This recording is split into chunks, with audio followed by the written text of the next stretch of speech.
Hey team, Katie here from Equestrian Movement, and today we are going to talk about submission versus willingness. So one of my new favorite words, please bear with me if this is already one of your favorite words, but one of my new favorite words is congruence. And so when we look at the word congruence, when we're talking about NLP, what we're talking about is the internal state matching the behavior. So for ourselves, if we're, having to go to work or we have to pay that bill and we're just really don't want to, we have an internal state of resistance even though we're able to still do the behavior.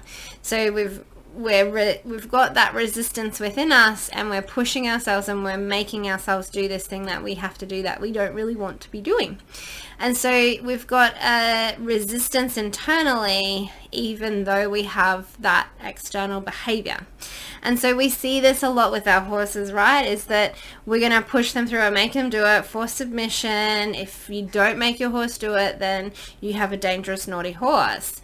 But we want to really think about if you're creating submission, if you're making your horse do it through force, through fear, through punishment, creating something that's uncomfortable, then, and you have that incongruence with that internal state, then you have submission, not necessarily willingness.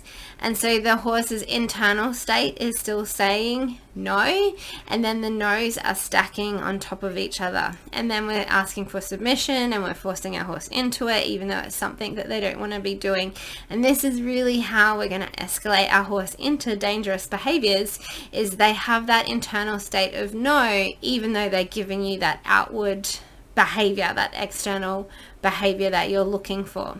And one of the trickiest things to recognize is the trigger stacking in the horses that tend to internalize.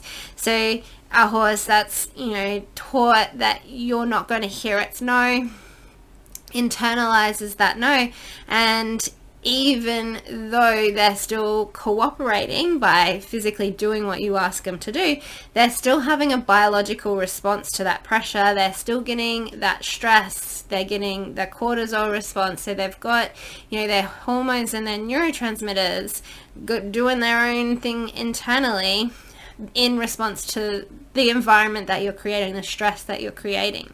And so we're going to push until the internal environment of the horse is just such run amok that it can't control its behaviors anymore. A horse that can't control its emotions can't control its behavior. And we are responsible for how that horse is experiencing its internal environment when it comes to training. And so what we're trying to do when we're working with our horse is we're trying to create congruence in our training. So if we can have the horse's mind in agreement with the task that we're asking from it to perform, then we've got willingness. If their mind is not in agreement to the task that we're asking of them and they're performing the task, then we have submission. And then if their mind is not in agreement and their body is not in agreement, then we have lack of submission, and we might have big dangerous behaviors in response as well. And so this is the purpose of our groundwork, right? It's like, the biggest mistake that I see so many of my students making when they first come to me is that they show me all the tricks that they have. They show me all the things that they can make their horse do. And so we talk, about the different things that their horse can do. Yep, I can make my horse do this. Yep, I can make my horse do that. Yes, I can make my horse do this. But really what we're looking at in the groundwork is not about what you can make your horse do, but in developing that language so that they have the language skills to progress into the saddle. And then also, if the behavior is in congruence with their mental state and their emotional state. Because if you can make your horse do something on the ground that they don't necessarily want to do, and they give you a behavior that you don't really love, you tend to feel a lot safer than by the time you're in the saddle. It can be a lot harder for amateur riders to create submission, push their horse through it, make their horse do it once they're in the saddle and the horse is threatening to buck you off. So we want to make sure that when we're asking things of our horse, their mind is saying yes to it, and then the behavior is in congruence with what they're mentally saying. Not necessarily that they're doing what we ask them to do. Because then also when we go to ask our horse to do something new that they don't know how to do, then that incongruence really shows up as stress because we haven't learned how to hear them in the easier exercises. And also when we go to stretch the behaviors by doing something that's a little bit harder and scarier, like going out on a trail ride, going out and competing, or getting onto a float, then we're really going to be stressing that incongruence that's already there. They already are trying to say no to you in basic tasks, and now you're going to ask for something challenging that they feel threatened by. We're definitely going to be triggering the flight response at this point. So you really want to be paying attention, and this is where it gets a little bit trickier, is how is your horse actually responding to your ask? Do you know what relaxation cues look like? Go through our YouTube channel. We have so many videos on relaxation cues. Do you know what it looks like for your horse to release tension and relax and feel safe with you? Do you know what it looks like when your horse is seeking you for direction? That's when they're seeking you for leadership. And then we've got our language. So this is what our holistic horse handling program takes you through, is like, what does that relaxation look like? Does your horse have relaxation? Can you ask it of them? What does compassionate leadership look like? Are you comfortable with giving direction? Is your horse comfortable with receiving direction? And are they seeking you for direction? And then all of our cueing and language skills. So how are we going to guide the behavior? How are we going to mark the behavior? How are we going to motivate them to do it again? And how are we going to intentionally structure this language out with our horses so that they know what we're asking of them? And then our emotional agility skills is being able to see how our horse responded to our ask, and then being able to adapt the ask to influence more congruence. So for example, what might happen is all of our horses, when they're learning something new, are going to go through a phase of being frustrated or anxious, depending on how secure within themselves and their relationship with you they are. When you don't know what the answer is, you're not like, oh, I'm having the best time, this is so good, I wish we could do this every day. Like, oh, I'm so frustrated, like, why can't I just get this? Where is my treat bag? Where is my treats? Where is the chocolate stash? And so our horses are experiencing that as well. And part of becoming educated horses is their emotional regulation skills, their emotional agility skills to deal with their frustration when they don't know what the answer is. Which is one of the reasons why I love doing a little bit of clicker training as part of our groundwork in our group lessons, is so that, you know, we get to see what each horse looks like when they don't know what the answer is, because you're going to deal with that in the saddle.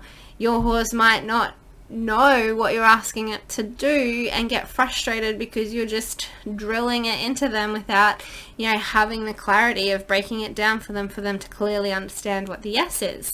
And so we're seeing this so that you can take what you're doing with your groundwork into the saddle. Is the language the same and consistent? When we get to backing a horse and the first time we sit on the horse, we don't want the new thing that they have to learn to be multiple things around language. The one thing that they're learning is, now you're on the ground, now you're on their back, and now you're on the ground again. You don't want to be changing. You want to treat working with horses like a science experiment. You don't want to change multiple variables. It's one variable change at a time, and even if possible, you want to keep those variables the same for multiple trainings so that you can truly see how your horse is engaging and interacting with the ask before you add a new thing in. We really want to see that state of relaxation in response to what you're asking of them before you add something new in and you change that variable again.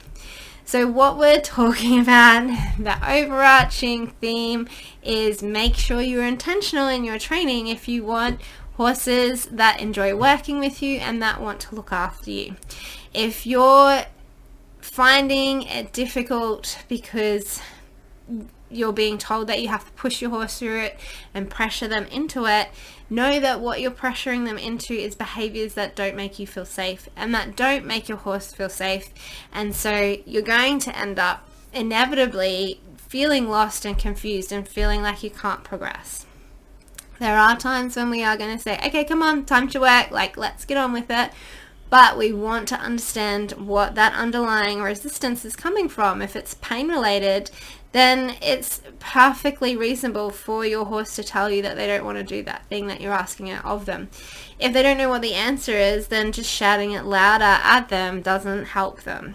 And so there's more answers when we're working to our horse and how to fix a certain thing than just shout louder at them. Just push them harder, just pressure them more, just make them do it, force them to do it. Otherwise you have a dangerous and naughty horse. It's not the way it works. We've grown out of that in childcare and school and working with kids. It's about time we grow out of that when we're working with horses, because there's enough science there now to know that it doesn't work and it's not effective. So if you're ready for congruence in your training, if you're ready for your horse to yes mentally and physically, jump on the link in the comment section and grab our free connection training, and then jump over to Instagram and let us know what your favorite aha moment is, because we love getting your feedback and we love hearing about those aha moments. It helps us to share with you more ahas, so that you can have, you know, that beautiful relationship with your horse that you're looking for, where they enjoy learning and they ask to be ridden and they're trying to look after you. Until next time, happy trails.